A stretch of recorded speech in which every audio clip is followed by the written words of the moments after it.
it gets to the stage where it can break a man, it can ruin a family. My name is Tim Kinnear. We're currently milking 130 Holstein cows here. We finish everything through the beef. The farm's split between myself and Jeff, the uncle.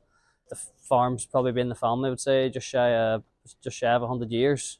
Jeff doesn't have any young ones coming on, and I'd sort of probably be taking the place on. If this inheritance tax was to hang around and linger over us, at some stage I'm going to have to pay a hefty bill of tax to take on his side. Am I going to have to give up nearly 2/3 of my share to be able to take on his share? For a good family-run farmer to make a bit of money, to make a living out of it, you nearly need that amount of land. And I suppose, if it's not there, it's just farmers just going to wither away. I suppose there's the old saying, cash per asset rich, and really, you can be asset rich all you want, but at the end of the day, it's like a joiner going to work with his tools. He's not going to sell his tools and show up to work the next day with his two hands and expect to cut timber.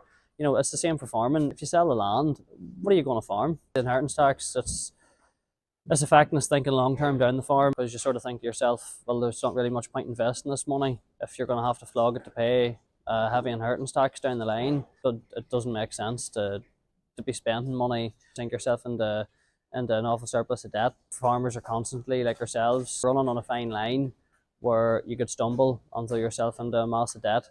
The bit that annoys me about inheritance tax is, if you do away with the farmers, there's over 25,000 farms in Northern Ireland alone. On top of that, Northern Ireland supplies 10 million people in the UK with food. It's obviously quite a big hit if you take farming out of Northern Ireland. Food on the shelf as well is another strong point. If food's going to tipple, who's going to be there to buy this food?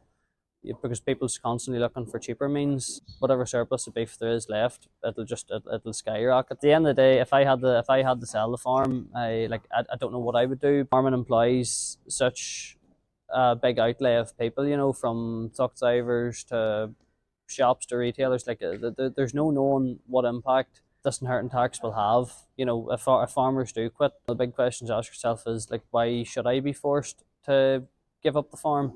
At the end of the day, this is all I've known. It's all my family's ever known. There's a lot of people out there with mental health issues and all that, and it's really starting to impact them. You have men waking up maybe in debt in the morning. It gets to the stage where it can break a man, it can ruin a family, and the government's there to support you and support your family. And from what we can see, they're doing the exact opposite.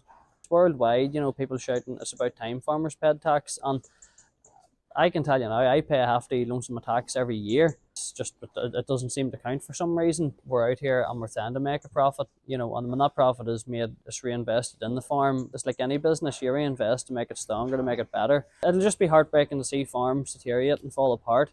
If the government's just going to be constantly pushing laws down on you and making you pay hefty tax bills, what enticement would there be to come into the agricultural community? If the government don't watch themselves and they keep the young people out of the farming community, it'll only be down the line that they'll realise what they've actually done, and by that time it'll be too late for them. People won't be there to actually take the farms on.